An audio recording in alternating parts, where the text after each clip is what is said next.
Dear viewers, आज के इस लेक्चर में हम बात करेंगे क्रिएट सिलेक्शन के बारे में कि क्रिएट सिलेक्शन का हमने यूज़ कैसे करना है और उसको इस्तेमाल करके अपने काम को हम किस तरह से बेहतर बना सकते हैं।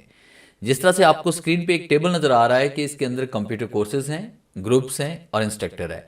अब इसी डाटा की ज़रूरत हमें अदर शीट में भी पड़ती है। शीट नंबर 2 पर भी है, शीट नंबर 3 पर भी है। हमें कोर्सेज भी चाहिए या इंस्ट्रक्टर नेम चाहिए या हमें ग्रुप्स चाहिए। तो वो हम कैसे करेंगे? क्या हम बार बार उसे कॉपी और पेस्ट करते रहेंगे? बिल्कुल भी ऐसा नहीं करना आपने। एक शॉर्टकट मैं बता रहा हूँ, एक आसान सा तरीका बता रहा हूँ, इसका यूज़ करके आप अपने डाटा को कहीं पर भी बड़ी आसानी के साथ मूव करवा सकते हैं एक शीट से दूसरी शीट पर। तो इसके लिए आपने क्या करना है कि सबसे पहले आपने अपने ओरिजिनल डाटा को सिलेक्ट करना है और सिलेक्ट करने के बाद फार्मूलाज के टैब पे आप क्लिक करेंगे और उसके बाद आपने क्रिएट फ्रॉम सिलेक्शन पे हम क्लिक करेंगे। अब जैसे हम क्रिएट फ्रॉम सिलेक्शन पे क्लिक करते हैं तो आपके सामने ये क्रिएट फ्रॉम सिलेक्शन का छोटा सा एक डायलॉग बॉक्स ओपन हो जाता है। तो यहाँ पे आपने इसको अनचेक कर देना और यहाँ पे टॉप रो पे आपने क्लिक करना है कि सिर्फ हम हेडर्स को लेना चाहते हैं, कि हेडर को ही हम यहाँ पे सेव करना चाहते हैं। और ओके क्लिक करेंगे तो आपके पास ये हेडिंग के हिसाब से आपकी सिलेक्शन यहाँ पे सेव हो जाएगी। जैसे हम नेम मैनेजर पे क्लिक करेंगे तो आप देखिए यहाँ पे कंप्यूटर कोर्सेज, ग्रुप्स और इंस्ट्रक्टर के नाम से यहाँ पे ये सिलेक्शन सेव हो चुकी है। अब इसका बेनिफिट आपको कैसे होगा? देखिए, फर्ज कीजिए मुझे यहाँ पे अब डाटा चाहिए, यही डाटा मुझे अदर किसी कॉलम में चाहिए, तो इज इक्वल टू राइट करके मैं यहाँ पे टाइप कर लूँगा कंप्यूटर कोर्सेज। जो जैसे मैंने कंप्यूटर कोर्सेज लिखा, देखिए यहाँ पे हाईलाइट हो चुका है और जैसे मैं इंटर प्रेस करूँगा तो वही डाटा मेरे पास यहाँ पर आ जाएगा।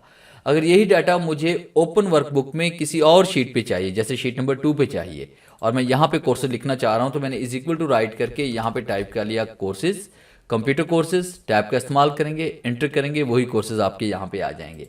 इसी तरह से मुझे यहाँ पे ग्रुप्स चाहिए तो मैंने यहाँ पे इसमें टाइप कर लिया ग्रुप्स और टैब का इस्तेमाल करेंगे, एंटर करेंगे तो ग्रुप्स यहाँ पे आ जाएंगे।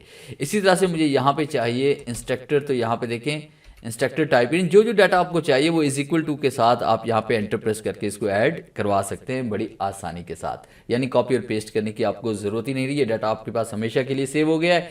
ओपन वर्कबुक के अंदर किसी भी शीट, किसी भी कॉलम के अंदर आप इन हेडर्स को राइट करके इज इक्वल टू के साथ आप वो डाटा वहाँ पे इंसर्ट कर सकते हैं मास्टर शीट से अदर शीट पे। अगर आप इसको डिलीट करना चाहते हैं तो आपने नेम मैनेजर पे आना है, उसके बाद यहाँ पे इसको क्लिक करेंगे और डिलीट कर लेंगे और इसको ओके कर देना है, या फिर इन सभी को एक साथ सेलेक्ट करें, डिलीट पे क्लिक करें और ओके क्लिक करें, ये आपका रिकॉर्ड यहाँ से डिलीट हो जाएगा। तो ये था मेरा आज का लेक्चर जिससे मैंने आपको पढ़ाया कि एमएस एक्सेल के अंदर आपने सिलेक्शन को किस तरह से क्रिएट करना है और उसका यूज़ आपने कैसे करना है। उम्मीद है आज के इस लेक्चर में ज़रूर कुछ नया सीखने को मिला होगा। वीडियो अच्छी लगी है तो इसे लाइक कीजिए और अपने दोस्तों के साथ शेयर कीजिए। मिलते हैं हम नेक्स्ट लेक्चर में, तब तक के लिए गुड बाय।